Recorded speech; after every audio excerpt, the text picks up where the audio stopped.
I call this meeting to order. This is the regular meeting of the Northfield Public School Board. Today is Monday, October 12, 2020, and the time is 7:00 p.m. We are present this evening in the Northfield High School Media Center. In accordance with Governor Wall's Stay Safe plan, this room has been set up in accordance with the plan's social distancing guidelines. In addition, all those present at the meeting will be wearing face coverings for the duration of the meeting. Also attending tonight's board meeting via teleconference are Aaron Bailey, Director of Community Education, Val Murdesdorf, Director of Finance, Daryl Keller, Director of the Area Learning Center, and Jeff Seeley of Ellers and Associates. This meeting is open to the public via live stream. The recording of this meeting will be posted on the district website as soon as possible. Dr. Hillman, there were a few items in the table file. Yes, this evening we have a few items in the agenda file, or table file, excuse me. Personnel items, a grant application, and some supportive materials for tonight's very exciting bond sale. And it is exciting. I can't wait to tell you about it. Okay, thank you very much. There's no objections. We'll add these items to the agenda as we move forward. Is there a motion to approve the agenda as presented? Moved by Amy, second by Jeff. All those in favor, say aye. Aye. Aye. Opposed? Motion carries. Agenda is approved. We now have an opportunity for residents, business and property owners, parents, students, and employees of the Northfield Public School District to address the board.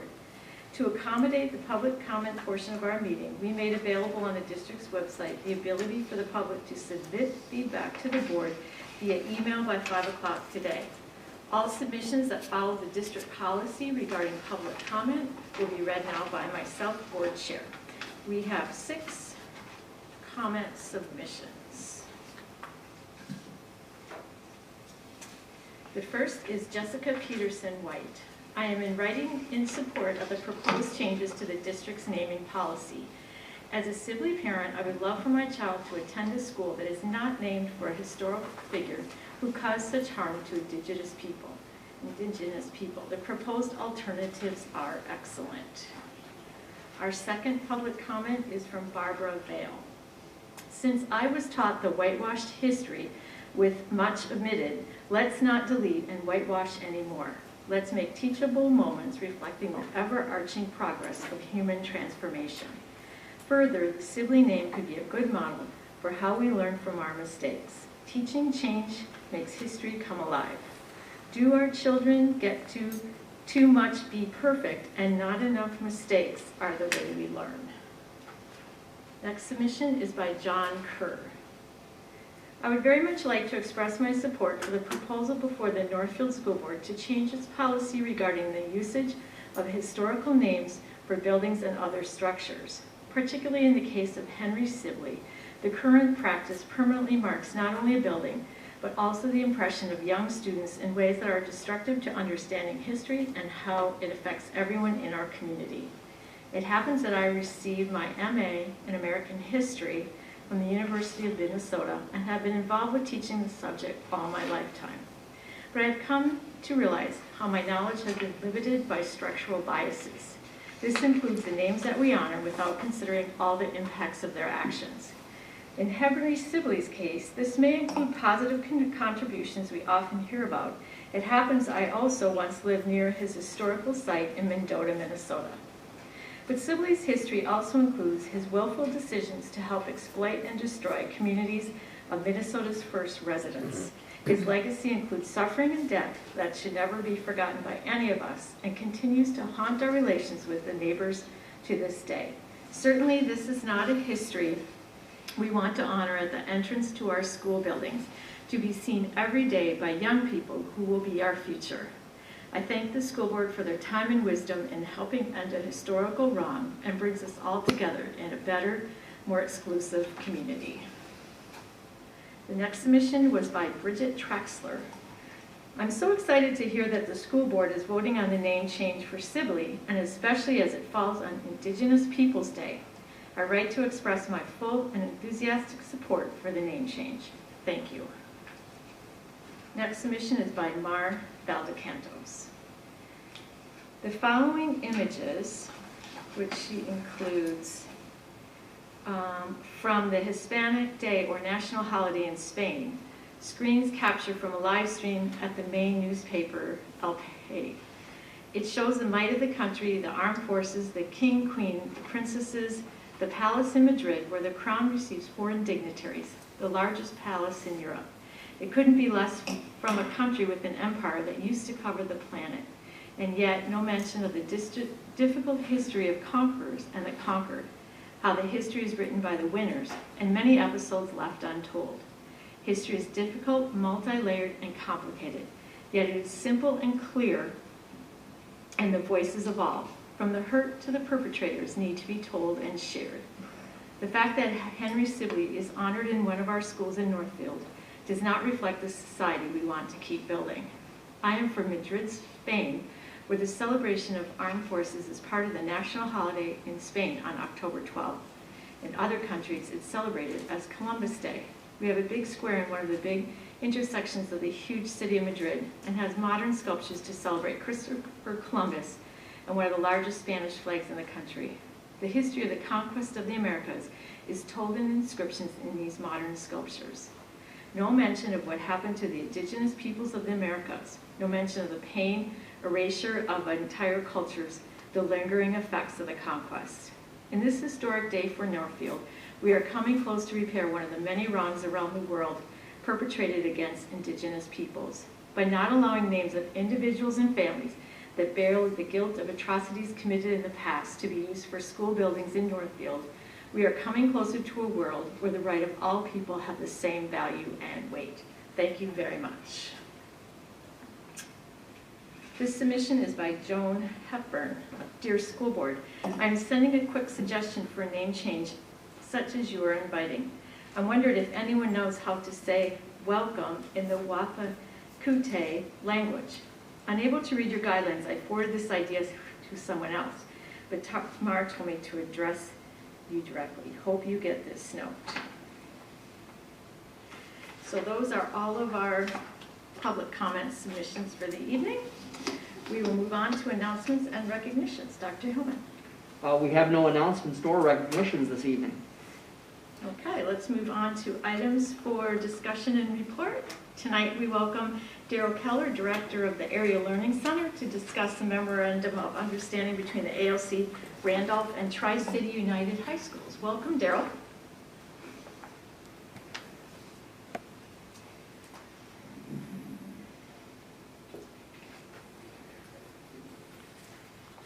There it is. Hello, thank you. Yep, we can hear you, Daryl.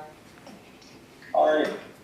So the MOU that is submitted is in large part due to the SAP, the State Alternative Approved Programs update that's required for all ALCs. And so I submitted the MOU as part of that update. We are required to have documentation of partnership with at least 2 other districts. And so the MOU has the partnership of the Northfield ALC and the Randolph School District and the Tri-City United School District as well. So if you're... So the, oh, go ahead. No, you go ahead, Daryl. I was just gonna say the MOU consists of the one part is the data sharing agreement of sharing data between the school districts. And the other part is just outlining what the partnership actually consists of. And so in large part, there's two main pieces to it. One is we do a lot of credit recovery for Randolph and for TCU. And so our night school, evening school, and summer school has quite a few students that we partner with those districts to offer their credit recovery for those students to access. And then the other part is we do have students that attend the ALC every year. So we currently have 4 TCU students attending the ALC this school year. And we normally have about 3 or 4 Randolph students that are attending either credit recovery, night school, or summer school as well. And sometimes during the school year as well. So Daryl had come to you this summer and presented to you and shared, you know, the future of this required update that the state is asking us to do and that we needed some partners for this. So I asked Daryl to look at the places that most needed us and were neighborly, if you will, and TCU and Randolph made good sense. So we don't ever want to enter into this kind of agreement with other school districts on the first evening, right? So we're bringing the MOU kind of almost like policy for a first reading tonight, and then we'll ask you to approve it at the next one. So he teed up for you in the summer what we were looking to do with this. This is the manifestation of it, and we'll ask you to approve it at the next meeting. And so if people have questions for Daryl or... Excellent. Thank you, Daryl, for being here. Board members, questions or comments on the MOU? Amy. Good evening, Daryl. My question is this something, since it's somewhat of a legal document, that needs to be run by our attorneys, and has it been? I don't believe this has to be run by the attorneys, but I can defer that to Dr. Noman. This is more of a memorandum of understanding between the districts that's not legally binding. It's an agreement between the districts, but I defer the attorney to Dr. Noman. Well, and Daryl, I think you got, I mean, this is a standard template, is it not?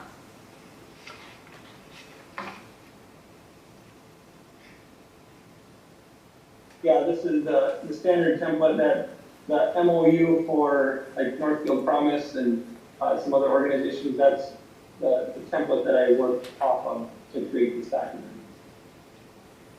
But Amy, we can certainly have, our attorney take a look at it. We usually use Jay Squires for items like this. And we certainly, I think makes sense for him just to take a look at it before we have you vote on it. Thank you. Rob.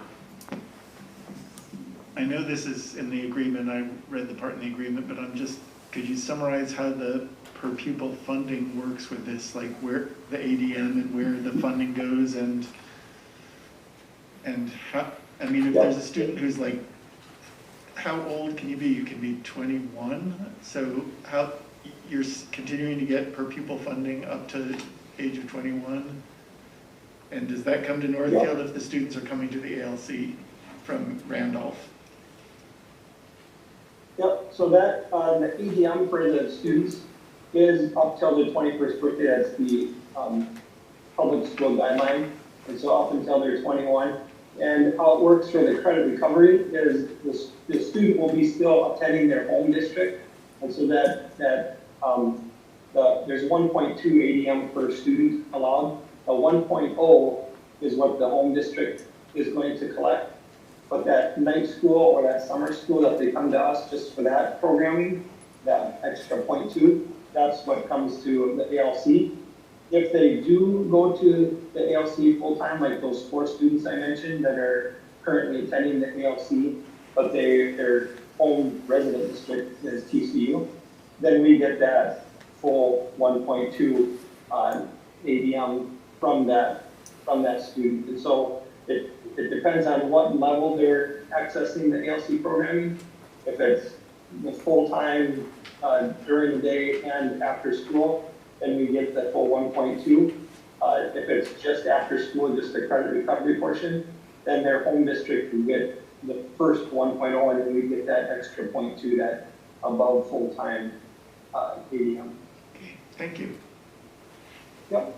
If I could just tack on an ADM question, and this might be for Val as well. I know sort of the, the ins and outs of students attending the ALC, maybe some for a short amount of time because it's a credit recovery situation, or is that become really difficult to track the ADM situation with the fluid nature of ALC students? You want me to take that one now? I'm happy to, yeah. So yeah, it does make it challenging for sure. But that is one of the reasons that we use the enrollment projection model that we do, because it allows us to take in some of that historical context. So we're not just, swinging large swings from year to year guessing on how many students might be coming. It takes an average And certainly I think the ALC has seen increased enrollment over the last couple of years, which plays into that. But overall, I would say our projection model does a good job of kind of toning it down to make sure that we're getting the average that we've seen over the last couple of years, rather than saying, oh, we had an extra 50 kids this year, let's count that. So Okay. that's really one of the main reasons we do that projection model, because it can swing. So how about in terms of just the nuts and bolts of collecting that from the state, in terms of collecting and tracking the ADM, numbers, in terms of, again, the fluid nature of ALC students? Yeah, so that, I will say that's one of the most difficult parts about the enrollment, because we can't, Chris Nessett, our student information specialist, does a phenomenal job of tracking where all of our students are going and making sure that their records are up to date.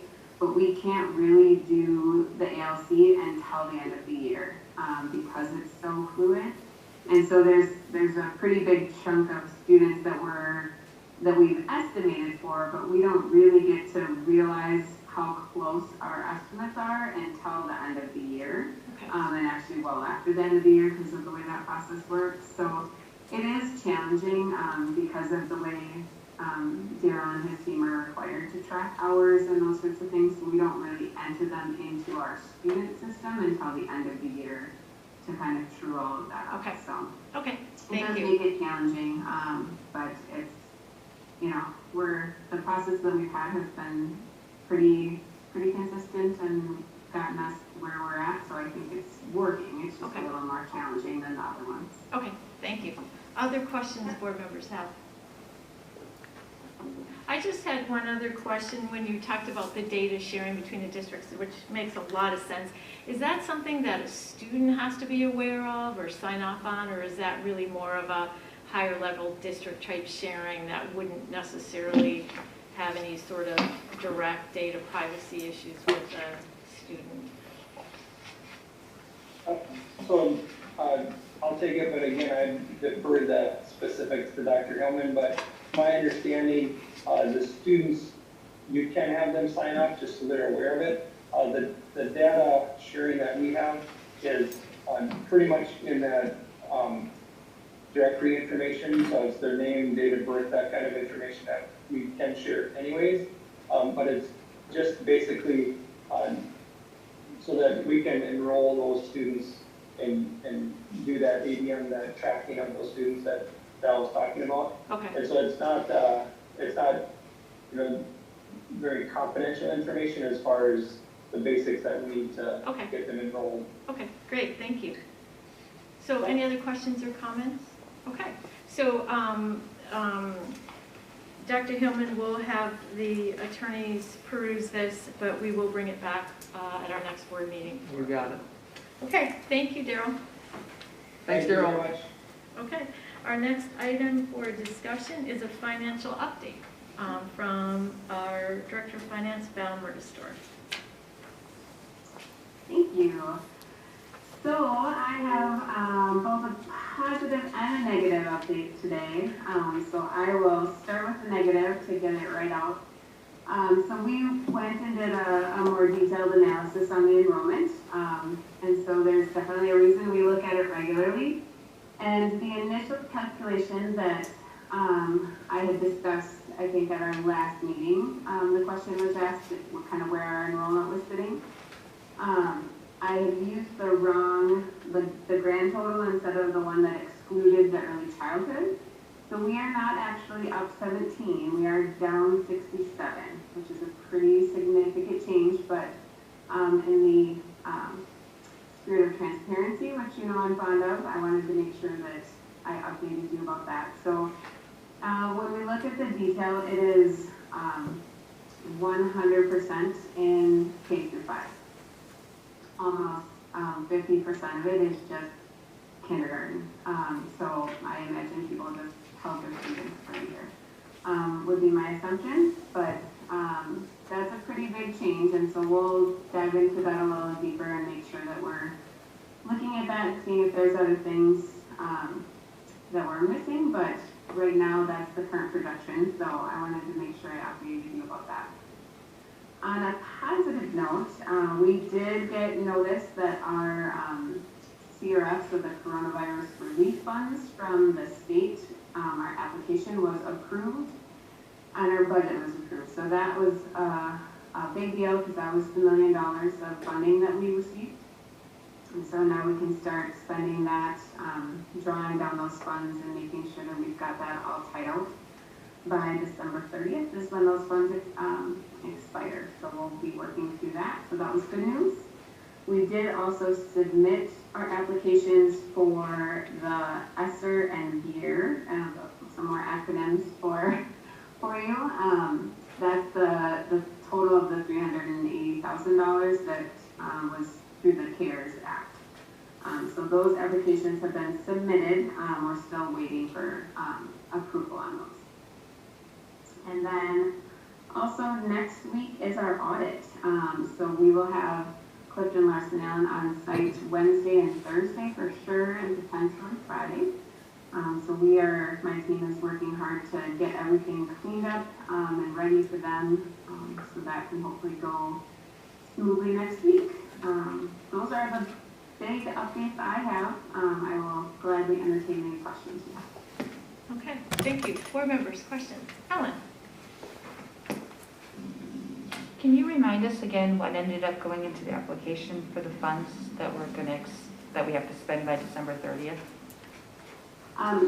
Sure. Or just at a high level? I'll give you the big ones that I can remember right off the top of my head. If Dr. Hillman has any that I missed, he can hop in with that. We included all of the salaries for anybody that was planning over the summer. So all of the staff that came in and did summer planning teams, for the logistics committee and all of those pieces we included.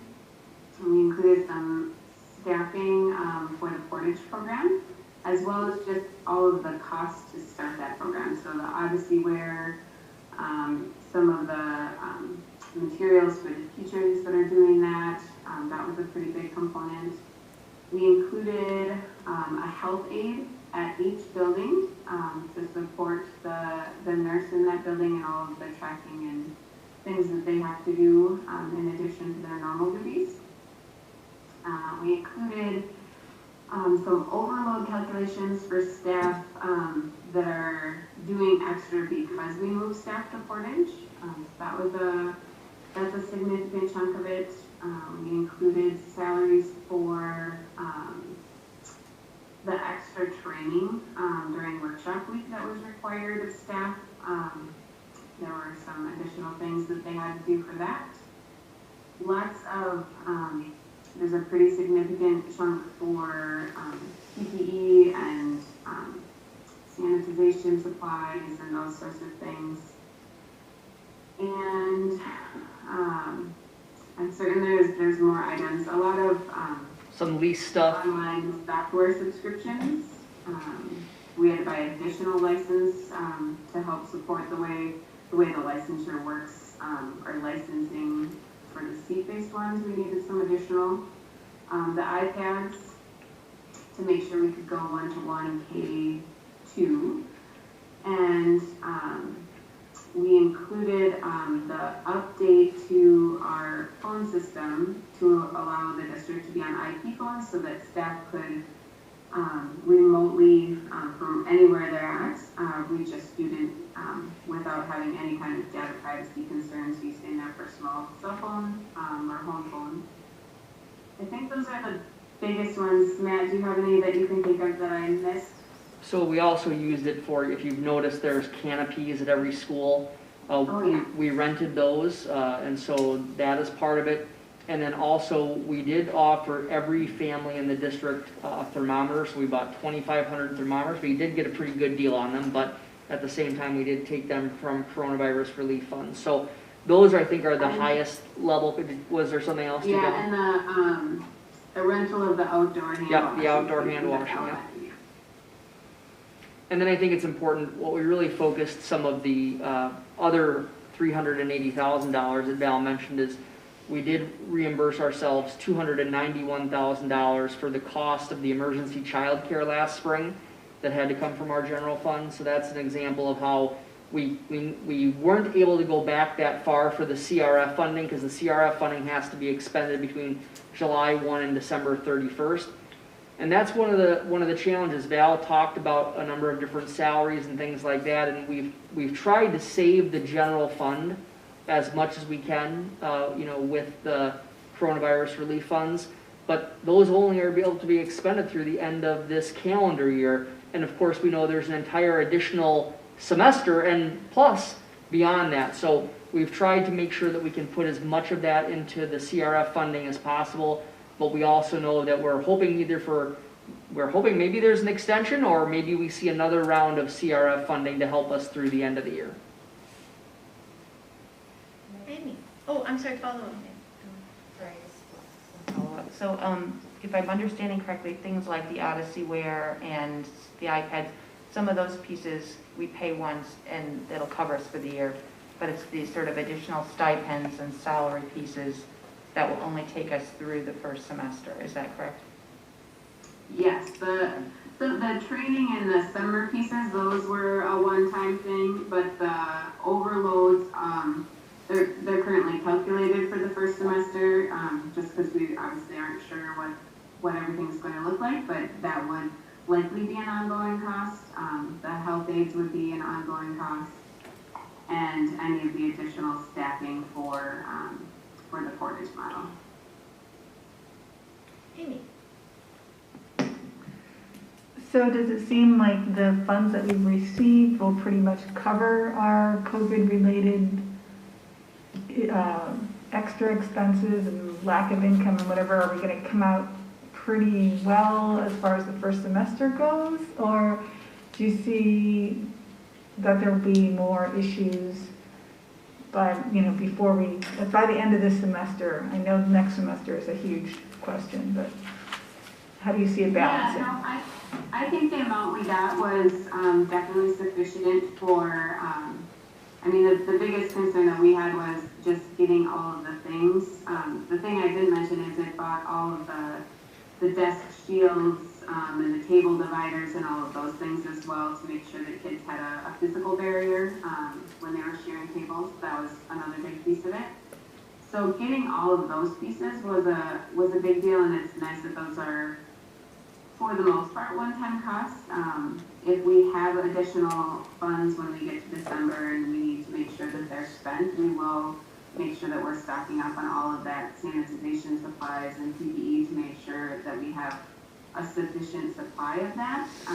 I think we feel pretty good about it right now, but I know they are obviously utilizing it heavily, so we want to make sure that we have that since we'll have the funds available right now. So that will be a piece that we'll consider later once we have everything kind of cleared through and all the salaries that we can get coded.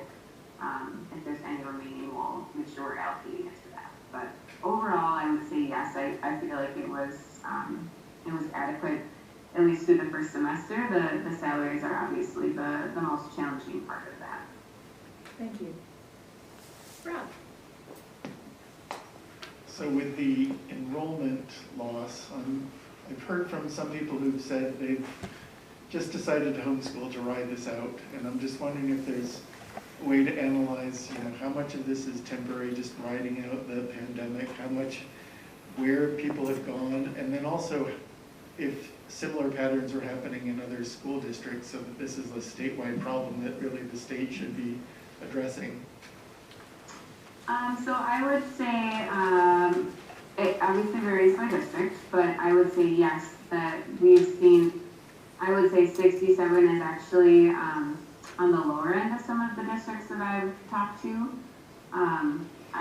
One of the districts in the Big Nine was short hundreds on their projection, which obviously would be kind of a heart stop moment. But it is definitely statewide, I would say. Obviously, this is, everybody's experiencing this in different ways, but we have, and Dr. Hillman can talk maybe a little more specifically about this, but I know they are advocating to do some hold harmless on the formulas because lots of districts have experienced declining enrollment because of this. So I know that is something that they're working on, but again, that is completely up to the legislature, and we obviously don't have control over that, but we would be hopeful that they would take all of those pieces into consideration.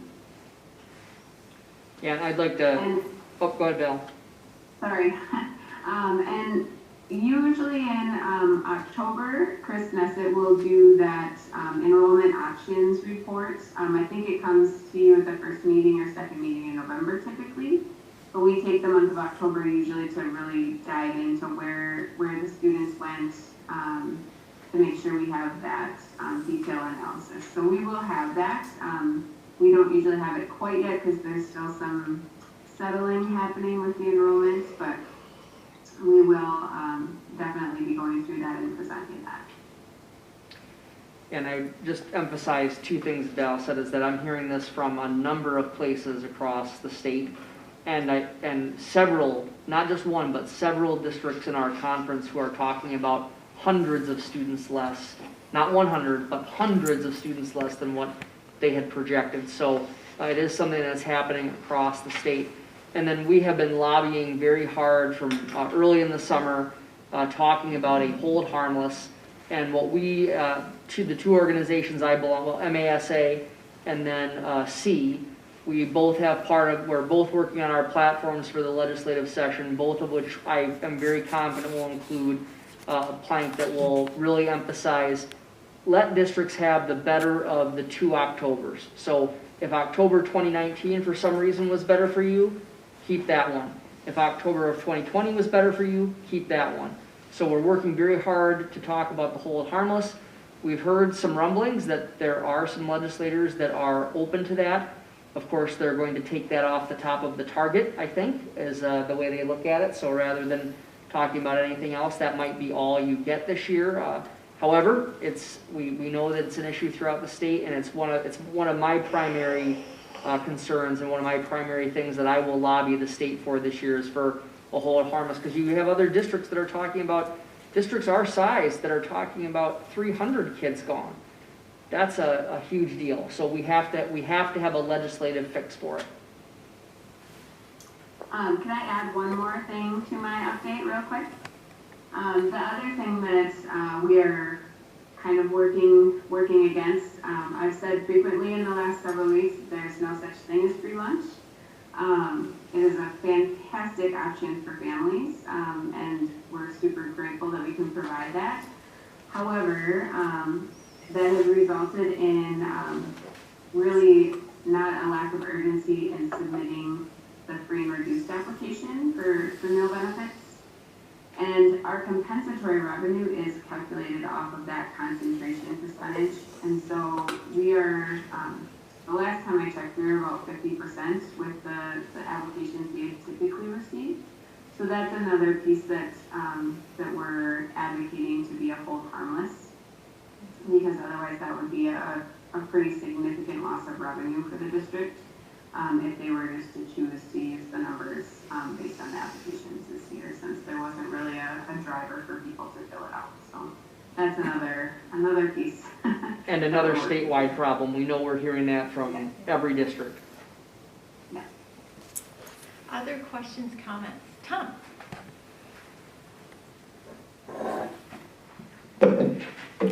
So when will the impact of the decreased enrollment show up in our budget?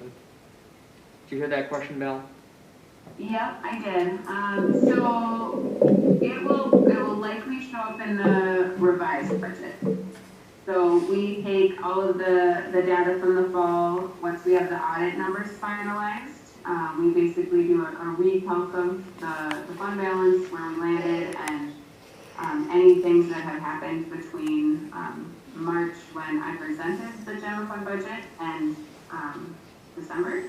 And so that will be, I always present that with the Truth and Taxation meeting in December. So that you'll see that show up right away during that meeting, because we'll take our current enrollment and update that revenue projection right away. Great questions. Other board members?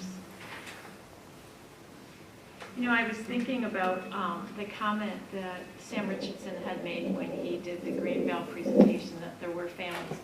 within the Greenville Park community that just had to move, that had to go, because of the result of the pandemic, just had to go move in with, closer to family or whatever. So there's so many circumstances surrounding it. And I think that we understand how difficult not being on projection is for you, Val, but we certainly have always been incredibly impressed with the way you are able to manage the numbers. And there's so many variables that there's just no way you can predict. So I don't think you have to apologize for that.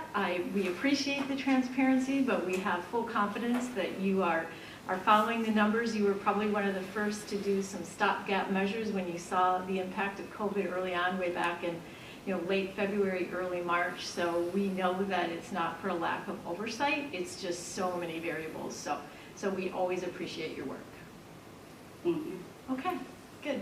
So we'll move on now to operations update. Yes, and I'm going to give you a brief operations update this evening. And tonight what I want to focus on, I'm just moving this over here a little bit. Tonight what I want to focus on are some things around our health protocols. And so what I want to share with you is that I'm going to scroll over here to the big screen, a copy of our new dashboard. So we knew that, as you know, we have a tremendous number of protocols in place intended to mitigate the transmission of the virus. Regular disinfection, 6 feet between desks in the hybrid model at the middle school and high school, encouraging hand washing, face coverings. We are doing many things that are one-way hallways, you've seen those. Many things to try to make sure that we're giving the best chance to mitigate the COVID-19 virus in the school environment. We were never foolish enough to think we'd get through an entire year without having a case. We have had several cases that I have shared with you. What I want to just talk through briefly with you is what we do when we have a case, and I want to show you how we're reporting this to the public. So the first thing that I'm going to share with you is the dashboard, and we're using a different resolution tonight, so forgive me for that. But basically, this is on our COVID page, and if you come here to our regular COVID updates page, you're going to see this dashboard.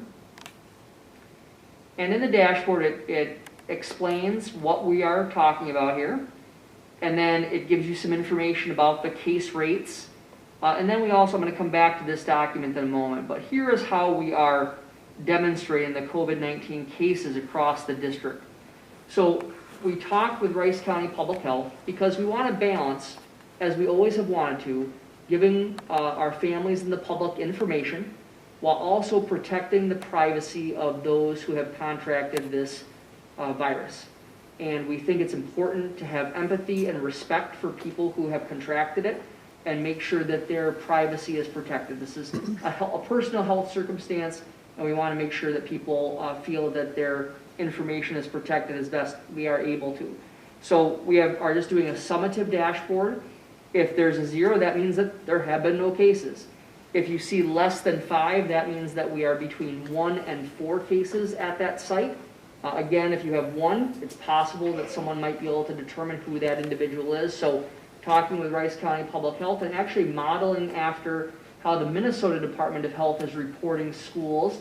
They're reporting every Friday schools that have 5 or more active cases in the last 14 days.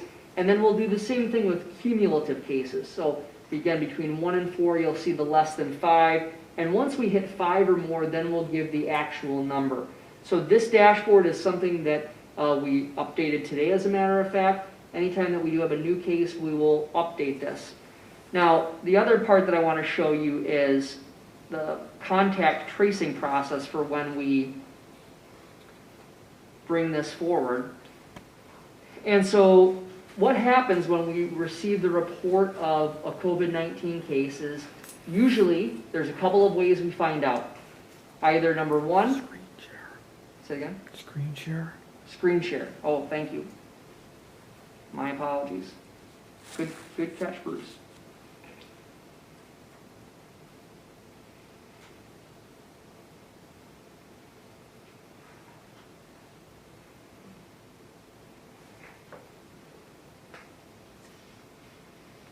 We got a little bit of trouble with this resolution here tonight, so I'll just move this over here for now.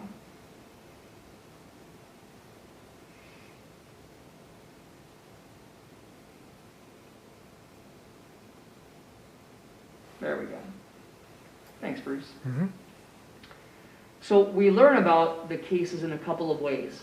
Either a family member will call the school and report it, or a staff member would call the school COVID coordinator and report it, or we will get a call from the Minnesota Department of Health when they have received a positive case through their reporting system. Once we get that laboratory positive case, we work with the Minnesota Department of Health to determine what is an exposure date. The exposure date is the last day or dates that this person was on campus where they are potentially contagious. So after we determine that, we start to work on the general notification letter, which I'll highlight in a moment.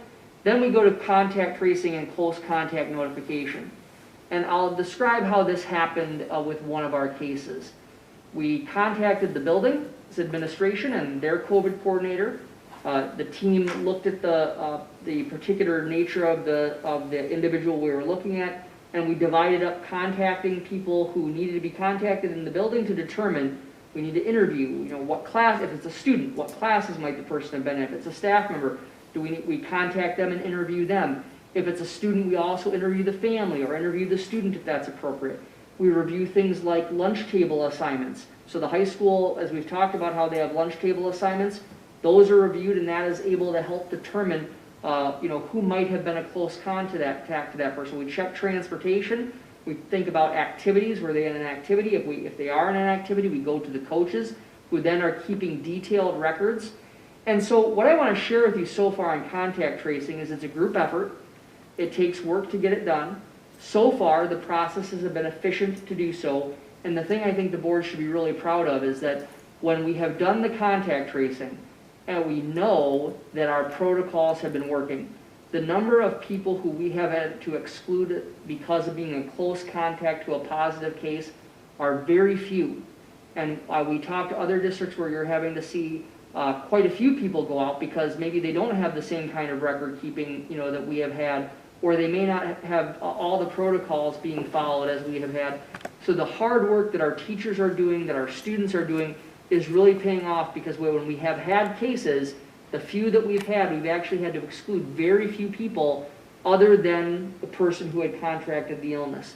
So it's a win for all the planning that had happened this summer. None of this is fun, right? I mean, the clock seems to start and we don't know when we're going to get a call. We learned about one on Saturday, and so the teams go into action on Saturday. And so the contact tracing process is a team effort. It has been going well, and so far the protocols that we have used have saved us. Then what we do is we go through, and just a reminder, what MDH defines as close contact is being within 6 feet for 15 minutes, and that's 15 cumulative minutes. They've changed that definition a couple of times. There's also some things about transportation. If a bus route is 30 minutes or more, there are a handful of other caveats, but the main one is under 6 feet for 15 minutes or more. We then do a general notification. We use what we call a cascading notification system. And so the first thing we do is we notify our administrators, and we notify our nursing staff, and we notify you. You have seen those messages come through. We do that right as contact tracing is starting.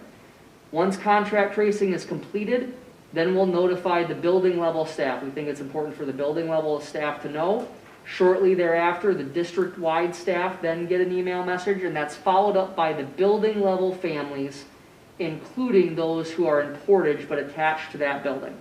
We send the message obviously in both English and Spanish, and then in addition, like we are sending all of our district-wide notifications now when it's an email, we also send our Spanish-speaking families an audio version that they can get on their phone. And so we make sure that we try to communicate this in a number of different ways. I want to go back to contact tracing for just one moment. So we actually will call you if you are a person who needs to be excluded. We will call you. We will also send you a message. And there's a lot of follow-up to make sure that we can get in touch with you one way or the other. So this cascading notification system is important so that people are able to know and understand. We can't give much information out, but we do want to share it with people, what we are able to. And then I've already talked about the dashboard. And again, we're working to monitor and adjust. So every time that we have worked through a case, these handful of cases that we have had, we have learned something that we did different in the post-process next time. And unfortunately, we have made several efficiencies. I hope we don't get too many more chances to make efficiencies, but we know this is an incredibly contagious virus. And we know that there is community spread in Northfield and in Rice County. If you look at the county numbers lately, they are going up every day, and we're replacing, when we look at that 14-day case rate, you are taking out smaller numbers when that number drops off, and we've been replacing them with larger numbers lately. So we need to be vigilant. We need to have a process to handle this. We do. I'm going to tell you that none of us went to, there is no class for this in administrative school, right? Nobody had a pandemic contact tracing class for us. We've been very grateful to Rice County Public Health and to the Minnesota Department of Health, who have trained us very well. They're very good partners. Regardless of the time, we get something back from MDH, and they help us. They will also confirm our contact tracing. They will ask us questions to make sure we've done the right things. And so the process has actually gone fairly well. I wanted to explain to you what happens when we get a case, how we handle it, how we do the contact tracing, and how we notify people. So I think that that's important for you to hear and to understand, and that's part of my update for this evening. I'm going to move this back over here. Matt, can I interrupt with one question about contact tracing? When you're talking about MDH, is that the regional center? Yeah, that's a great question. So a lot of times it is the regional center. So we will work with our regional support center out of Rochester. And then there are times where we will also work with MDH, depending on the department. So MDH, for example, they have a specialized team that helps with athletics. So if there's a situation with athletics, you will talk to the MDH athletics team because they will give you some additional guidance about contact tracing. So most of the time we are talking with someone from the regional support. There are other times where we are talking with people from MDH depending upon the circumstances, but most often it's our regional support team. Is there any other questions on contact tracing? Amy? Mine's not contact tracing exactly, but I have a couple questions about the dashboard. Yeah. So 2 questions. The first one is, when do you take people off the active list? Yep, so we have a spreadsheet going, as you might imagine, with the date that that person comes off and transitions to where they're no longer part. So we're going to be looking at that.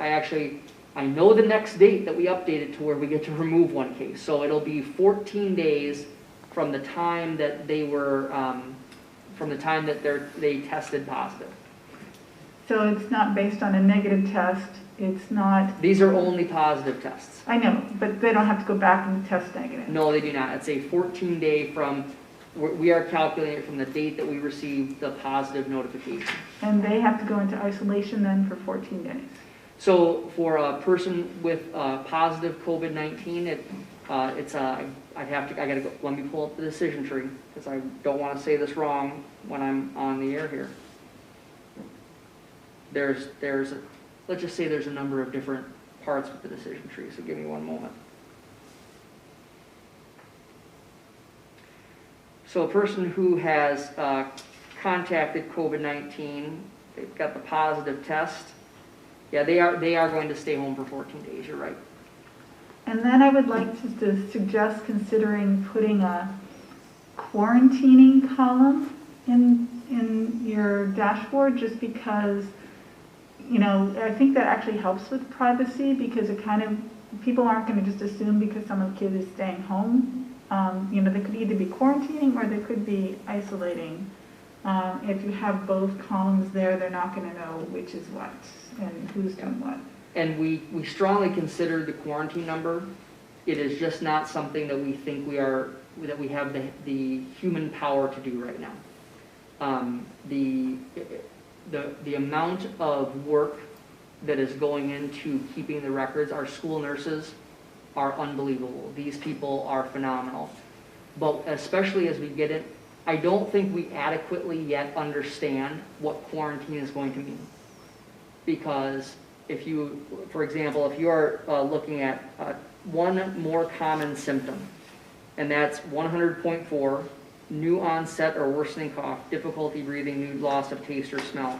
We're coming up on flu season, and we know that we're going to, the flu symptoms are very similar to the COVID symptoms, and we look at them interchangeably right now. So we looked at what was the feasibility of us trying to have that count accurate every day, and we just don't believe that we have the human power to be able to keep that number updated regularly. But that's one of the reasons that we looked at how can we try to maintain the privacy with that little middle round of it. Yeah. Our dashboard is pretty, there are some districts that are doing quarantine, but they tend to be much larger districts. The districts that I've seen in Minnesota are not doing the quarantine number. There's been a lot of discussion about whether or not to share that. All right, thank you for explaining the complexities of that. I guess when I was asking my question, I was just thinking how many people are quarantining as a result of the positive COVID tests and It's not beyond the much positive. more than that, yep. And that's the hard part of it is that, you know, so let's say that I'm a family of 4 with 2 elementary age children. And I don't know about your kids when they were young, but my kids, we might as well have had amoxicillin piped in through the, you know, the faucets. And the issue is that you can have 1 week, that family of 4, 1 child with for fever. That now remember, when you have 1 person who has to stay at home, everybody stays home. So now I've got those 4 people, that, you know, 2 adults and 2 children quarantining. They all go get a test. They all test negative. The next week, other child comes down with the same thing that the kid had the week before. This is a common story, right, with young people. So in that case, you potentially could have some of those people out of school or work for far more than 14 days. This is where it is going to get incredibly complicated this winter. And yet if we don't follow these protocols, it's going to be even worse. So right now, the protocols are working. People are following what we ask them to do. They're keeping people home when they're sick. But as we continue down that road, again, we know what Minnesota winters look like in the cold and flu season coming. And so that's just, I just share that as an example, Amy, of how quickly you could have not more than, let's just say more than 5 people quarantining in the district. Thank you. Ellen? So I have a follow-up on that contact tracing, the close contacts and what you just described, Dr. Hillman. The students that if they ended up being a close contact and they're, you know, confined to, and what's the educational loss? What's the situation there? What is the district able to do? So we're looking at things in a number of different ways. We're trying to work with each individual family. So we're having students at the secondary level, they're really working through Schoology because we have all of our assignments laid out in that way. They are able to contact their teachers for assistance and if they need help. We have done some experimenting with, we have some students in some classes where they are having a live video conference opportunity to be able to come right back into class. It depends on the course, depends on what they're doing. So we're experimenting with a number. I will tell you from the other side of it, Ellen, for a staff member, I witnessed last week at the middle school where we had a teacher who was home because one of their children was ill and they needed to quarantine. And we've been experimenting with a camera called an owl, right? And so it sits on the desk. It's got multiple microphones and cameras. And I observed that teacher with an adult from the district in her classroom teach from home. And it was remarkably, it was reasonable. It could be done. It's not something I think people would want to do every day, but you were able to get over the hurdle. So we are using a variety of different tools and tactics based on the age of the student and the type of course that you might be taking. And then it's also for our staff, right? Because we're trying to keep our staff working who are able to work. And so we have done several times now where we've reversed people into the room for them to be able to lead their class. It's not every time that happens, but we're making that available for people. Because when people do that, then we're not asking them to use sick leave, right? Because they are able to complete their work. Now, it's not completely free, right? Because we still have to try, you know, we have to have an adult in that room to supervise. But we think it's one way that we can support our staff through what is we all have to continue to remember this is abnormal. There is nothing normal about this at all. And I think that we are clawing so desperately to get back to some level of normalcy that I do think we are losing some of our vigilance. I suppose that's an editorial comment, sorry. Rob? So when you look at the dashboard now, what you can deduce from it is that there are 12 or fewer cases in the district, because there are 3 schools with less than 5. And it seems likely or possible that all of those cases were contracted outside of the school. What happened, I mean, can you determine when you've reached a point where there's actually transmission, community transmission within the school, and are there different protocols when you discover you've got kind of an outbreak brewing within the school? Yeah, so you're right. What we're hearing across all the school districts that I'm talking to, the cases of COVID that they are having in their schools tend to be coming from outside, where the exposure was outside of the school and not in it. So we do work, we are watching attendance every day, right? And so we are monitoring attendance. And we've talked before about distance learning being based on that case rate, right? That if the county-wide case rate goes up. I shared something with families last week saying that while that's an important indicator, there are other things that could potentially force a school to move to distance learning for what they call, what MDH calls a reset. So there's not a hard and fast rule that I have seen specific to how many cases do you need to have. Can you, if you were able to tell it was to happen within one classroom, it could be a percentage of flu-like symptoms, people out in the building. There's a variety of things that we actually did have a meeting with MDH about a concern we had at one school that turned out to be better than what we had thought at that school, but the digging in of the data on that was really impressive with MDH because they ask great questions. They help us really reflect upon our data. But there are a variety of ways that we may get to distance learning. We're hoping we don't, right? But you could have let's say that you did have a small outbreak at a building to where MDH would come in and say, you do need to move to what they call a distance learning reset. So most likely their recommendation will be for 2 weeks, right, to clear anything out, and then make the determination what's the right learning model to come back into afterwards. So there isn't a one-size-fits-all here. What I've really been impressed with our conversations with MDH and Rice County Public Health is there's a lot of discussion about the nuance of the cases, the nuance of how they're happening, and what's going on there. So far, I would say, Rob, that there's not necessarily an if this, then this, but kind of like that. But it's not, it's not if you hit this number, this is what you do. It's about if you hit this number, we're going to have a conversation, we're going to dig into the data, and we're going to make the right decision based on your individual circumstance. And then my other question was just, you said that you didn't receive training on this as training to be a superintendent. I'm just wondering, kind of percentage-wise, how much of your time is spent on public health and how much of your time is spent on public education? I think I might be embarrassed to answer that question right now, or not embarrassed. But what I'll tell you is that for our people who are doing this, let's just say we've had several weekends in a row, where we've been working on this. We don't normally say those you asked the question, Rob, so I'm answering it. We normally don't, try to make it seem like, oh my gosh, look at how hard people are working. But when this stuff happens, we believe a clock goes off and we have to get started on it. So what I can tell you is Cheryl Hall, who's our COVID coordinator, is doing an amazing job, and she's our special education director, right? And so she's still trying to do that job, and she's doing, the COVID work.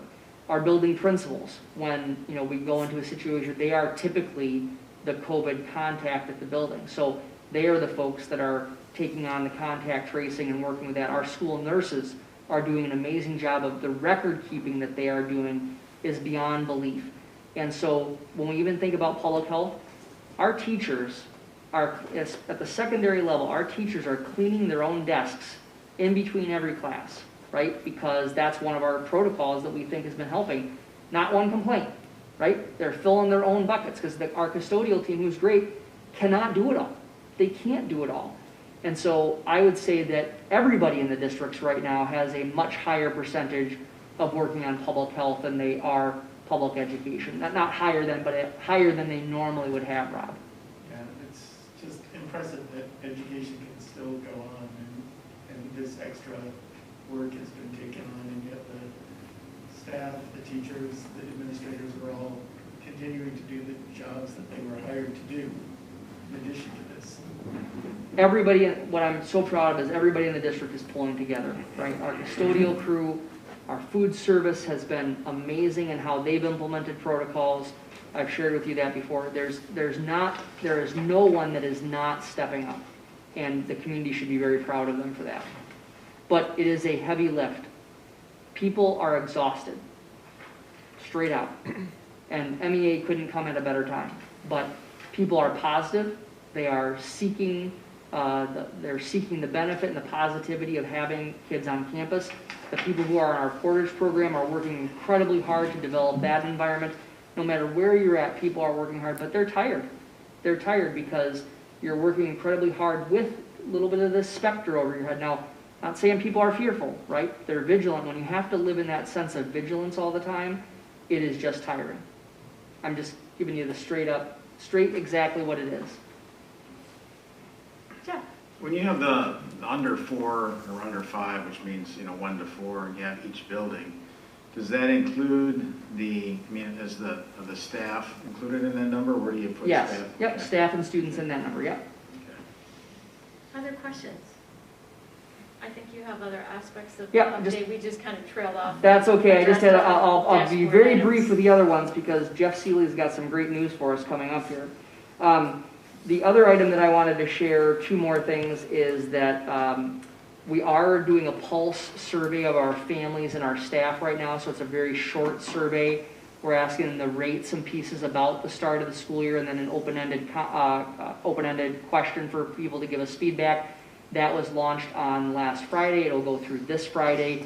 We'll send a reminder probably tomorrow to ask people to fill that out. We're really, again, that's the continuous improvement model, right? We're going to use a very similar survey at the 90-day mark because we're going to take this feedback, we're going to take action, and we're going to then measure again. So I want people to be aware that we're not just, we're not just wallowing, right? We're actually getting feedback, and we're going to make the next right moves to the best of our ability. And then we want you to know that Raider volleyball and football those seasons have been reinstated, and the Raider football team played their first game last Friday night on the road in Faribault. Volleyball has had 2 matches already.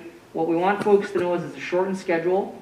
The State High School League and Department of Health have limited football game tickets to 250 spectators between the 2 schools. So we are selling, everything is pre-sale. You can't, unfortunately, we just can't allow people to walk up to Memorial Field and purchase a ticket. So what you've got to be able to do is you have had to have bought a pass. Those passes are given preference to athletes' families. It's the same thing now for volleyball because just last week MDA changed their guidance and is allowing 2 spectators per indoor athletic participant. So we're just learning about that. It took some time to be able to get that going. But again, all of our stuff is going to be pre-sale. And while we normally say to people, please come and support our student athletes, we're asking people not to this year. You can buy a pass to watch it all online. You can listen to a lot of things on KYMN. We're so thrilled with that partnership. But unfortunately, your best way for you to support our student athletes, if you're not a family member or have a pass, is to do it from home. And we ask you to help us with that. So that's the report this evening. Any other questions? Okay. Thank you for the update. We'll move on now to approval of the consent grouping. As a reminder, there were a few personnel items in the table file that would be added to the consent grouping. Is there anything anyone would like to pull from the consent grouping for separate consideration? Is there a motion to approve the consent grouping?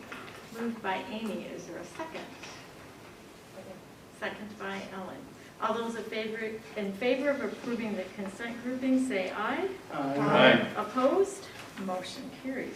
We'll move on now to items for individual action. Our first is a resolution ratifying the award of the sale of the bonds. Dr. Hillman. And also just a note, there was some information in your table file about the sale of the bonds. Yes, and we're going to have Jeff Seeley do some talking for us here. And I'm going to bring Jeff forward and share the good news that we have. All right, well, thank you very much for having me. It's always a pleasure to appear before you. And today we have some very good news for you. As you know, we discussed refunding two bonds over the last several months with you. And both bonds were, they were 2011 bonds and 2012. And they were rather small and they only had a few years left. So the potential to have significant savings was moderated a little bit just because of the size of the bonds in the short term.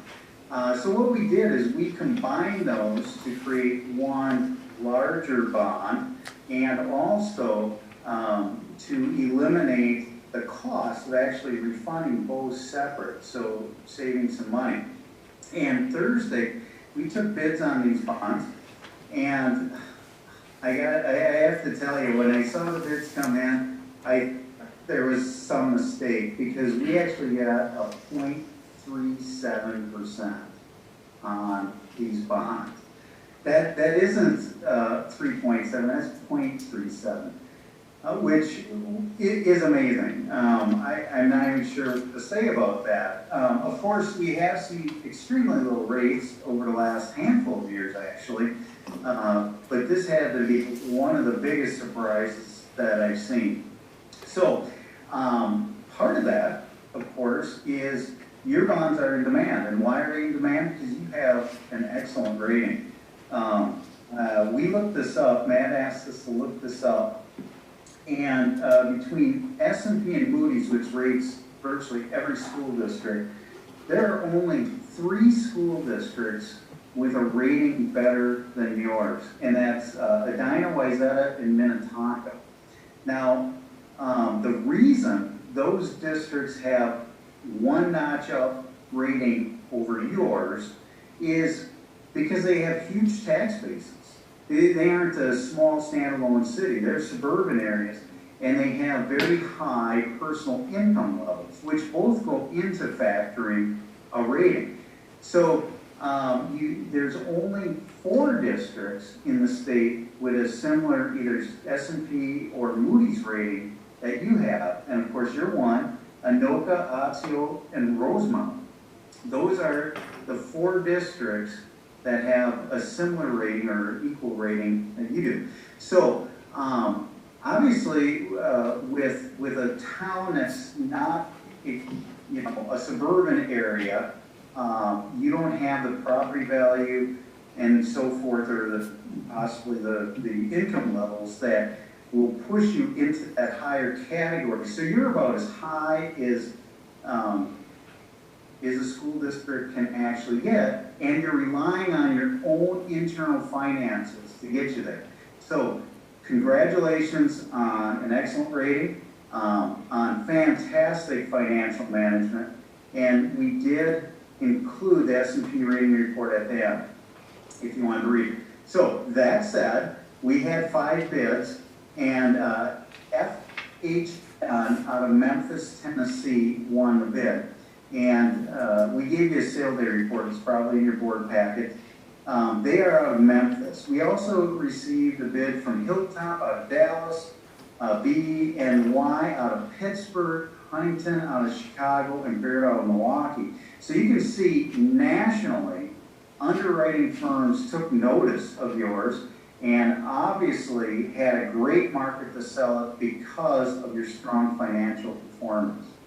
So, with that said, your savings will be $367,000, a little higher than that, $367,681, which is only 4 years left in the bond, so it's just shy of $100,000 a year that you'll be saving. And of course, these savings go directly back to the taxpayers. They don't generate funds for which you can spend. It's a savings directly to the taxpayers, which is an excellent return for such a small refunding. So just kind of skipping through the sale day report, direct your attention to the main page, which is page 6 of the attachments. There you can see it. Because one of the bonds is a 3-year, the other is 4-year, you have higher savings in the first 3 years. You can see 112,000, 111, 118,000 for the first 3 years, and then 25,000 because one bond is paid off and the other one comes into play only on that 4th year. $367,000. An excellent result, and we're pleased to present it to you. Your resolution tonight is just to ratify the sale because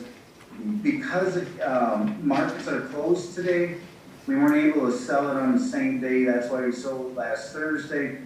You guys passed parameter resolution where Matt and the board officer was authorized to award the sale. Your role is to ratify tonight. So good news for you. Thank you, Jeff. Because this is an item for individual action, I'll ask for a motion, and then we can, the board can ask questions of either Jeff, Mel, or Val or Matt. So, is there a motion to approve the resolution ratifying the award of the sale, determining the form and details, authorizing the execution, delivery, and registration, and providing for the payment of general obligation school building and alternative facilities refunding bonds, Series 2020A as presented? Moved by Amy. Is there a second? Second by Tom. Questions or comments board members have? Amy? I just have a quick question about, you talked about how low it is, which is very exciting, the low interest rate. Is it like the lowest interest rate you've seen, or how low have you actually been able to sell bonds? Well, it actually is the lowest one I've seen. That said, you had a short maturity, only 4 years. So many other bonds are longer, and the longer are, the higher the interest rate. But I have not seen one this low. Part of it is because it's short, and part of it is just the demand for your particular bonds. And part of it is the market is just fantastic right now. I sold Burnsville bonds, which were longer, so we expected a higher interest rate. We got 1.18, which we thought was excellent. We sold those the same day. And but I think looking overall, you guys got a really good deal. Yeah. And how many years have you been doing this? How many years have you been selling bonds? 11. I'll go with that. Lowest rate, 11 years. Thank you. Great, You're thank you. welcome. Rob? I'm just wondering, with just a question about the bond, the rating, that there's AAA and AA+, but there's also outlooks like negative and stable. Could you explain what that is? There's like AA, there's yes. AA+ stable.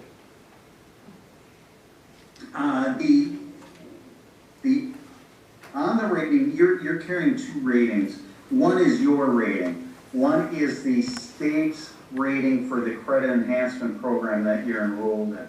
That credit enhancement program basically will step in and make payments for a school district should there be a default. Now that's carrying a AAA rating. So if you look at the rating report, you will see AAA/negative. What that means is that is not your rating. That is a credit enhanced rating for the program that you're enrolled in. So the state has a AAA rating.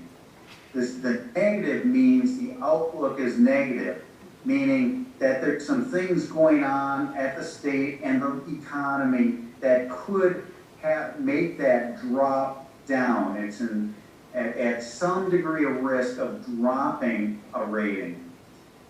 Then you'll see the underlying rating at AA+/stable. That is your rating. That is the rating I just talked about, where you have 3 in front of you and 4 in your category. Stable means you have a stable outlook.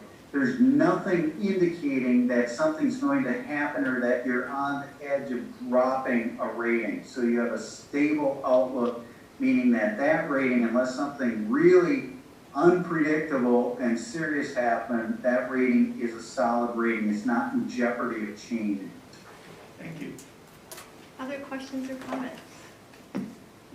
Jeff, thank you. This is really exciting. It's just such a great example of. Oh, I'm sorry, Jeff. Thank you. Thanks, Julie. Thank you, Rob.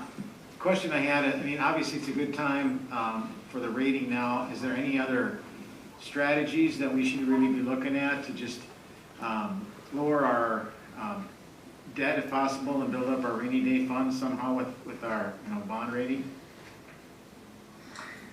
With your bond rating, of course, we go out and get a rating when you're issuing bonds, and periodically S&P and Moody's will do surveillance calls, which means in between bond ratings, they may have another rating just to make sure everything is still stable and expected. As far as increasing your rating, again, the only reason there's districts in front of you is because they're benefiting from the suburban relationship to the city. There's large tax bases. So if somehow you could grow your tax base, or if personal income levels would increase, some of those things that are not in your control, if that would happen, you could push into that AAA. But again, it's very rare, and it tends to be wealthy as far as property value and as far as personal income level. Suburban areas, like I said, only 3 have achieved a higher rating. All right, thank you. I'm sorry, other questions or comments? So Jeff, thank you. And actually reading this report is really interesting, and it is talking to about the strong reserves that we have as a district. So we know that we continue to go back to the strength of our district in terms of our reserves. So Jeff, thank you.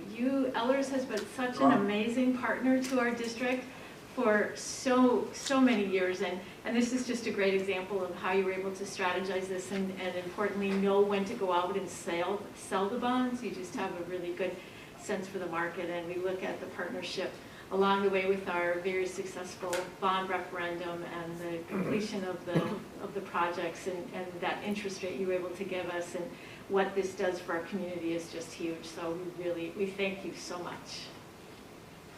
You're welcome, it's my pleasure. Okay, so if there's no more questions or comments, this is an item for individual action. We have a motion and a second. It is a resolution, so we need a roll call vote. Anita? Brania. Aye. Gerwitz. Aye. Hardy. Aye. Iverson. Aye. Pritchard. Aye. Quinnell. Aye. Stratmore. Aye. Excellent, motion carries. Thank you, Jeff. You're welcome, have a good night. Yes, you as well. So we can go on now to our next item for individual action, which is policy 809 and 809.1.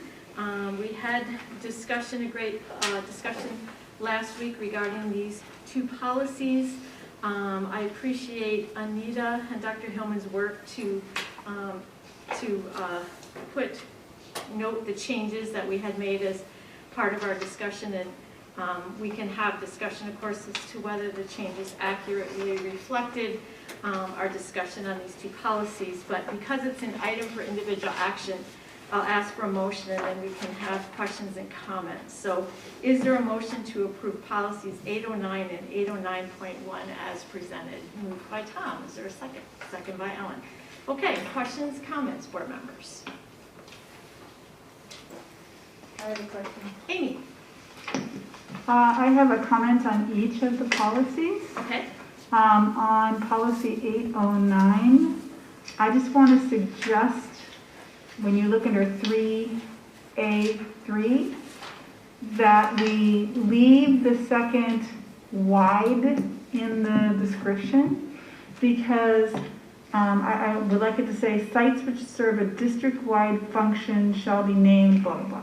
So, and the reason I suggest that we leave that wide in is because all the buildings serve a district function. And we're trying to differentiate between buildings like the elementary schools, which serve a district function, and buildings like the high school, which serve a district-wide function. And so I think the word wide actually serves an important purpose there. So that would be my one suggestion. And, Okay.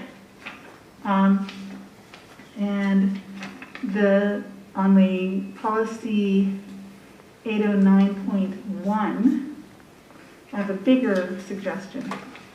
I was doing a lot of thinking about this, and I come from an alumni relations development background. Over 25 years, that's been my professional experience. Worked a lot with fundraising and fundraisers. And I would like to suggest that we take out the last sentence under purpose, where it says all paid sponsorships must comply with policy 809.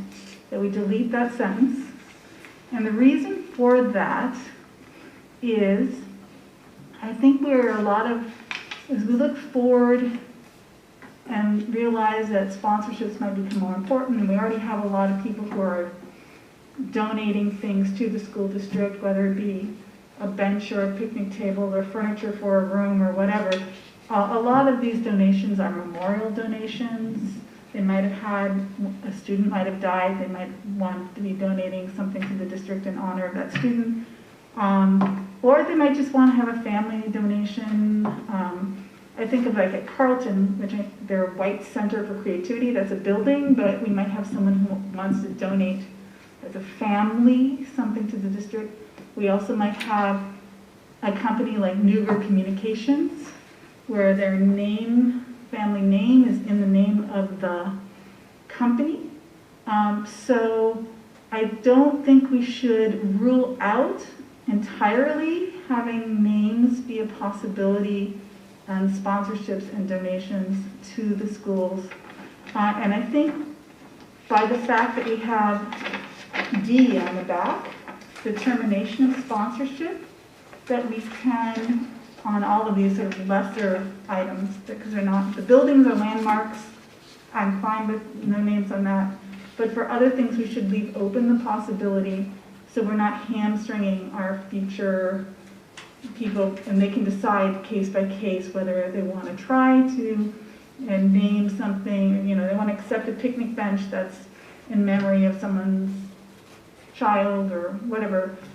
They can do that individually and work from there. So that's my suggestion. Just take out all paid sponsorships must comply with policy 809. Okay, so those are your two items? Okay, definitely, I think those two considerations we should discuss. Rob, you had so thank you, Amy. I think those are two really good, important points to review. So, Rob? I just wanted to say that I agree with the first point. I think district-wide is a good distinction. The second point, if it needs to comply with policy 809, that policy only applies to buildings. So you can I can name this table the Matt Hillman table because it's not a building, and that could be named after a person, correct? So I don't think that there's a conflict with that. So having that in policy 809.1. So then are we saying we don't need to reference 809 in this policy? It isn't, in essence, it's standalone. Should we go back to having it policy 810 and taking the bottom portion out that we had that we added as a point of discussion under cross references? We have Northfield Public School Policy 809. Because I agree with both of your comments, and I think that maybe we go back to, I'm not sure 809.1 or 810, but possibly then the cross-reference would be removed. Yeah, Does that make sense? Yeah, and I think keeping it 809 and 809.1 is fine, right? Okay. I think they're both governing how you name things within the district. So I think that and I don't even have a problem necessarily with cross-referencing it, the previous one.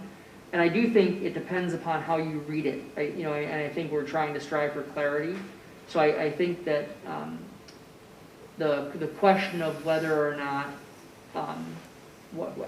I think both Amy and Rob's points have a valid perspective depending on which point of view you look at it from, right? If someone looks at 809 as the policy around naming, I think that that's the part that they focus on rather than the building portion, right? Where I think Rob's perspective is another very valid perspective. Amy and I actually have had this discussion that goes the other way. I think the key thing is just making sure that we potentially could add some kind of note, to that purpose statement. I do think you could, I think it could work either way. We just want to make sure that it's clear. Well, and I think, Amy, your point in terms of our ability, it's not like a building where it's going to be named long-term. We have the caveats there. So if a sponsor comes forward and it's determined that for whatever reason it's not something we want to continue, we have that opportunity. Other questions or comments? Those are excellent. Thank you, Amy and Rob. Ellen?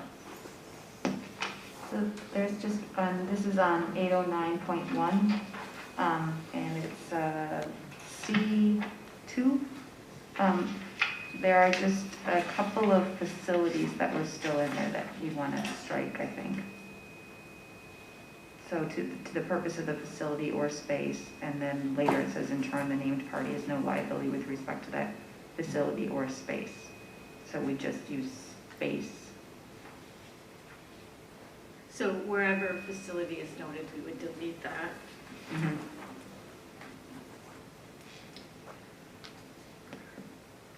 It's not always spaces, though. Sometimes it's items or objects or... Well, I think what I appreciate in the purpose statement of 809.1 was the work that Dr. Hillman and Anita did in terms of better defining space. And I imagine that potentially some of those were viewed as facility, an athletic field could be. So I guess it's just what is the definition of the facility versus definition of a space, and are those used somewhat interchangeably? Well, and what we did in other parts where I think we just missed this, is we took out the words facility or space and replaced it with district property. And that's what we defined, and that's what I would propose, is that we just make it consistent with the rest of, so taking out facility or space and just replacing it with district property. We just missed that in C2. No, I apologize for that. That's fine, that's why we do this. Okay, so Ellen, does that make sense? Okay, excellent. Board members are in agreement on that piece.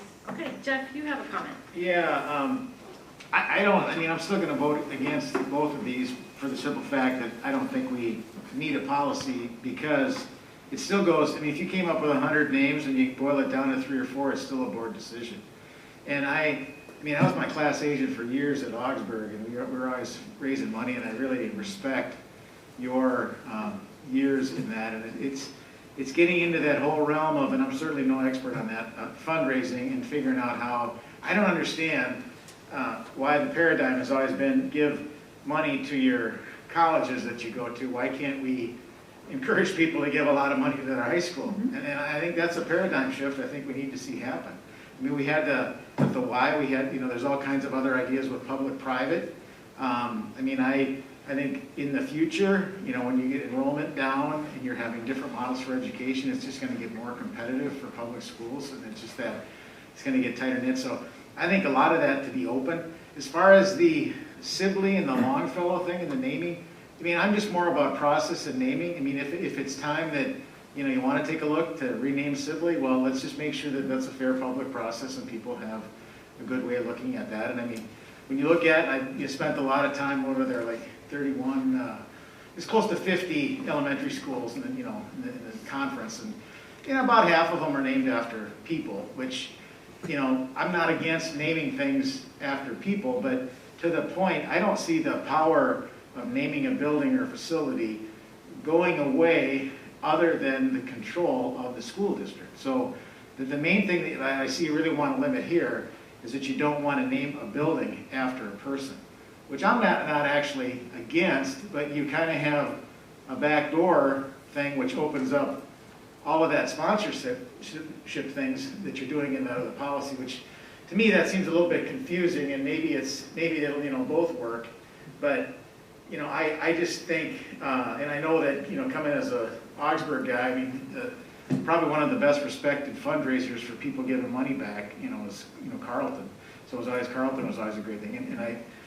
So I mean, I wish that we could, build that kind of culture for alumni and other people, that we could somehow give money, back. And I know that we don't want to, and whatever that ends up being, I still think that decision comes down, and it still comes down to a board decision, and what people are going to vote on it, it's still going to come down to whatever it's going to be is going to be a school board vote. So I don't see the state or anybody taking care of that. But I'm more of a process guy, and I think if we just put that out in the open and see, how can we make that, and we don't make it about necessarily, not. And I think with Northfield, when I look at it, I mean, we kind of have. If you look at Greenville Park, you look at Bridgewater and Sibley.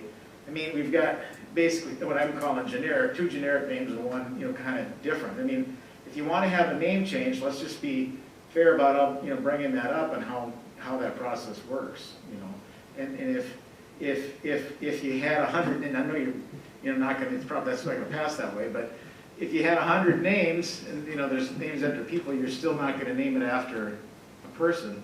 Well, I guess it would still be a board decision anyway. So I don't even know why you need to make that policy, because it'd still be a board decision. So just to know, one change that was made as a result of the discussion at our last board meeting on policy 809 under purpose, when naming a building, the board may select the name itself. Then we added engage the public and/or appoint a committee. Right, and I think a committee, I mean, I would love to do something with that, but just some more fair engagement and let people, vent about what their opinions are, and let, I'm just saying that it doesn't have to be, ruled in a negative. Let's have some positive feedback and names, and not just be, terrified about what our history was. I mean, half the people will say that they don't like an individual, and another half would say that, it's a learning experience. But, I mean, whatever we move on with names, let's make it a fair and civil process, where we're just not, where we're getting, all stakeholders involved and getting their opinion, and let it go from there. So I see when you're doing that limiting part, and I think we had the why. I mean, I wasn't necessarily against the why. We had that big discussion here. And I mean, I'm glad they're at where they're at, but again, that's a public-private partnership. I mean, I talked to Matt today, I said, there's all kinds of things that you could do with public-private partnerships and facilities and things like that. And I think that there's probably other paradigms and different models coming out for what public education in K through 12 is going to look like in the next 10 years. So I don't want to be limited to that. And not that naming a building after not naming it after an individual is not the end of the world, for sure. But I just think that, whatever it would be for a building name, regardless if it's after a person or somebody else, it still comes down to a school board decision. And you're going to prioritize that with a committee down to the 3-4 top names and vote on them, I would guess. Wouldn't you guess that that's what you do?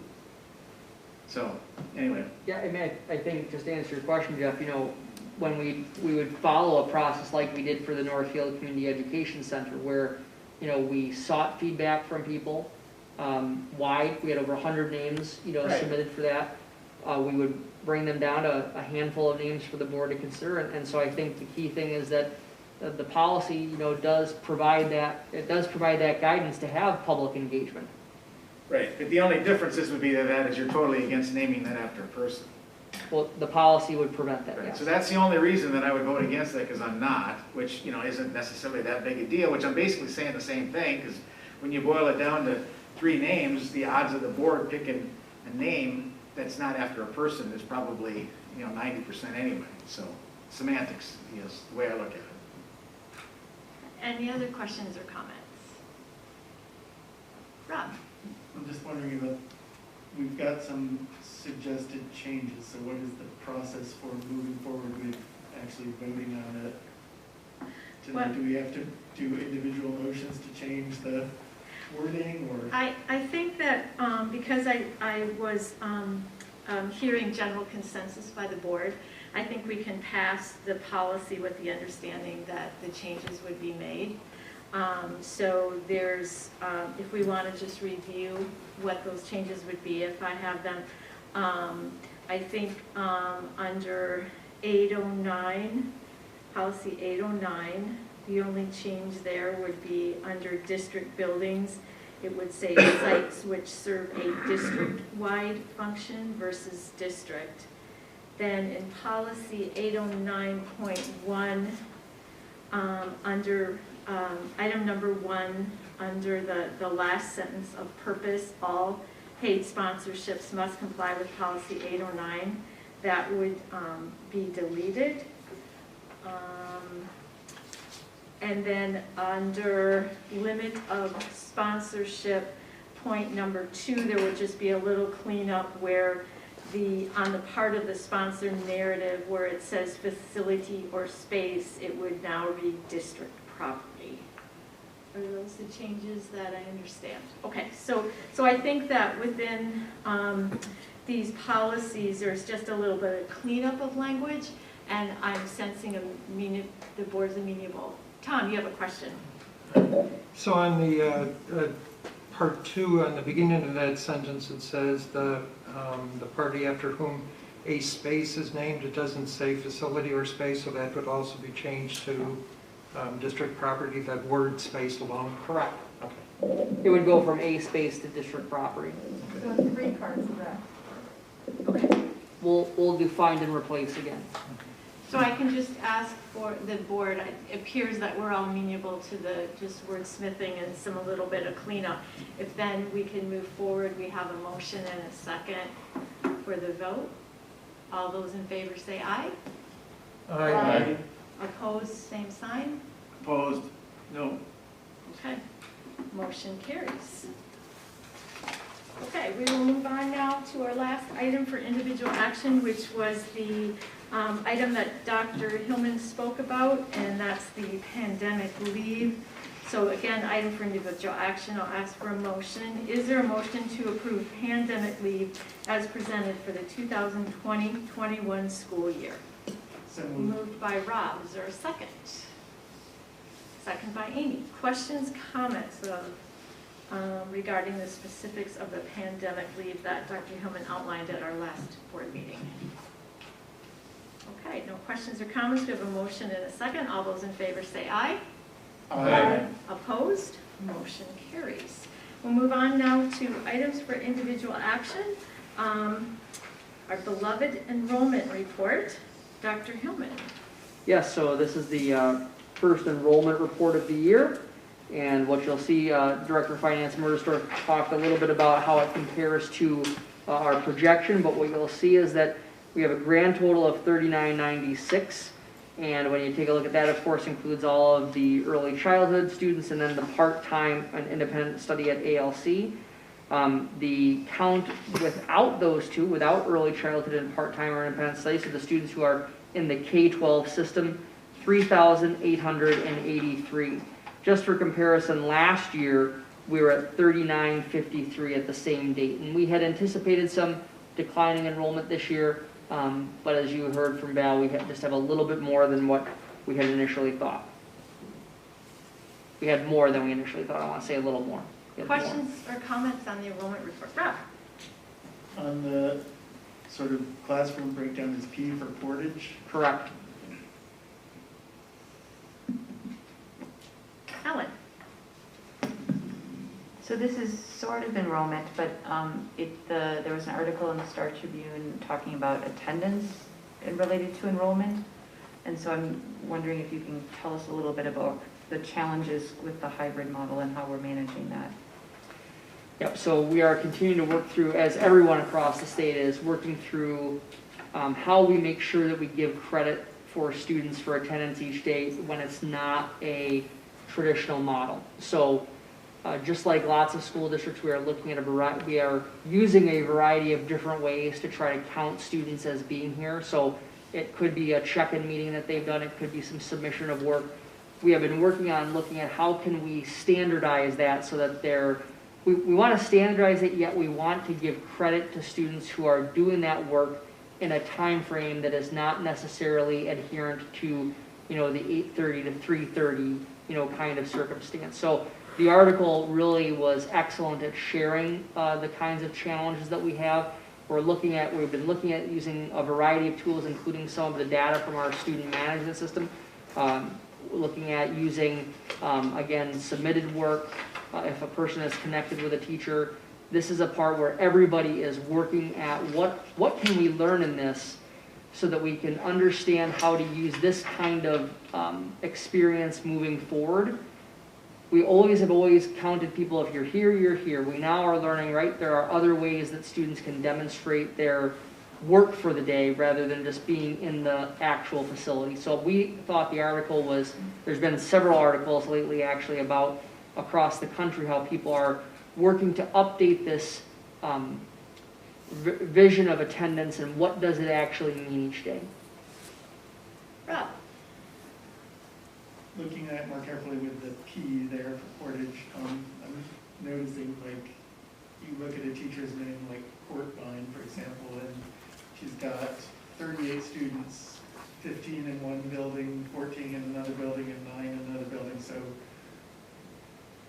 those are students who are in the attendance district of that building, but they're in Portage altogether with that one teacher? That is correct. So you're seeing the numbers by building, but the P represents that they're in the Portage. That's to make sure that we continue to keep them at their building at this point, but recognize that they're in the virtual environment.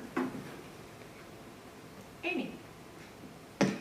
So in the case of the Portage, like third grade, it's there's two teachers' names, Lane and Youngwood. Yes. Does that mean that there are two different Portage classes, or are those two teachers somehow working together for third grade? Yeah, that's exactly what's happening, and so you're going to see that a couple of times where teachers are teaming to be able to leverage their skill sets to where you may have one person that's teaching all of the mathematics and one person that's teaching, they all will have a base class, if you will, and then depending on the grade level and depending on the team, some of them are choosing to team together to leverage their skills.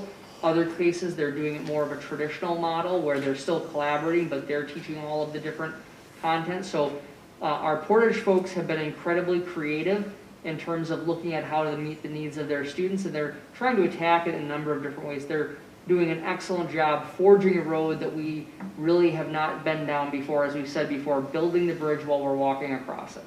That's kind of exciting, actually, that there's different groups or teams are trying different approaches online. It will be learning a lot from their experience as well. Yes, and this is an example of the model of continuous improvement in action. At both the elementary and secondary level, we've learned a lot. In fact, on Wednesday morning, I'm meeting with the elementary Portage staff to hear their items about what they think could be improved after about a month's worth of experience. And so we're going to take that feedback seriously and look at how we can move forward and continue to refine the product. And so these folks have done an excellent job in an area where it really has not been done this way for this long before, and they are working incredibly hard. Other questions, comments? I had one comment and one question. So in terms of attendance, to dovetail off Ellen's question, I know last year during the spring distance learning, the state did some relief around the truancy and reporting of truancy, et cetera. Do you know if there's any conversation about that happening this school year? We have not heard any official ruling on that yet. Okay. And then my last comment was just noting the overall size of our smaller elementary school numbers, and that really bears out the work of Hazel Reinhardt back in 2014. So we're seeing Hazel knows her stuff, yeah, that's for sure. Coming to fruition. So, okay, if there's no other questions, we'll move on to the next item for information, which is construction update number 34. Number 34. So when you take a look at the construction update, you're going to see that most of it is now at Longfellow. You'll see that we have the DO area has been completely opened up. Val is working on the furniture layout to take our existing district office furniture and arrange that into the new spaces with some minimal additional purchases. We've got plumbers in the basement where the new boardroom is going to be, and they're remodeling the restrooms. Remember, the boardroom will be in that lower level in what used to be the media center, so that work is starting. We're updating windows, and you'll see there's some new windows that are gonna go in on the south end of the building. Those are starting to happen. One other thing that we did this year is that we are allowing ALC students to have student access cards so that they're able to use that door number 9, as I talked about, to be able to go straight up to the office, and that is on track. The translucent wall panels that are being placed in the Longfellow gym, those are actually being, they're similar to what you've seen at Greenville Park in the new gym. And we actually were able to make that change fairly last minute, and was a little less expensive option than glass, which we weren't exactly sure at the time. So that's a positive piece. And then they are removing the old playground equipment at Longfellow. Remember, that playground equipment needed to be removed at some point anyway. It was really getting on in age. And we know in that neighborhood, there's a number of playgrounds and parks, you know, for students to be able to use. It was just something that it is not long-term safe to have that in that area once the Longfellow students had left. And so all of those things are the things that we're working on at this point, and I'll let you read the rest of it. Excellent, thank you.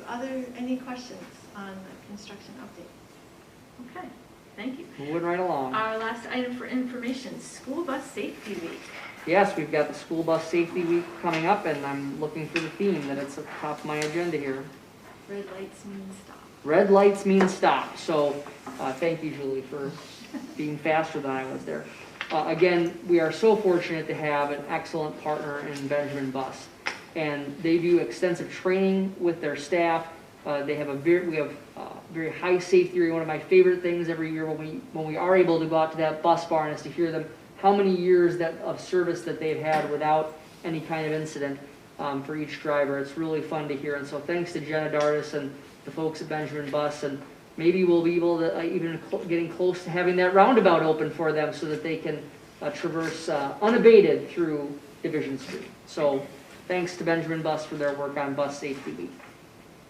Okay, thank you. So those were our items for information. Future meetings. So on Monday, October 26th at 6:15, we'll convene in the Media Center for the World's Best Workforce presentation. We'll follow that with our regular school board meeting at 7 p.m. In November, Monday, November 9th, a regular school board meeting, and then one that we have been made aware of for a while now, but just to continue to remind board members, the Friday, November 13th at 1 p.m. to canvass the election results. We envision doing that via Zoom because of the social distancing that we would need to do, and the the district office conference room not being available in order to do the social distancing. So we envision that being done via Zoom. However, want to just tell board members they would need to come to the district office to sign the abstracts following that meeting. So that's something that we could schedule with Anita and have done once the meeting is complete. So we'll continue to give more information. I thank Anita for her work in following that. The election this year has some unwieldiness to it, particularly around the dates and the timing of our school board meetings. So we'll continue to keep board members apprised, but just so you're aware, that can be a Zoom meeting, but it would require board members to stop in at the district office to sign the documents. So with that, I thank you, everyone, for a great meeting. With that, I ask for a motion to adjourn by Noel and seconded by Jeff. All those in favor say aye. Aye. Opposed? Motion carries. We're adjourned.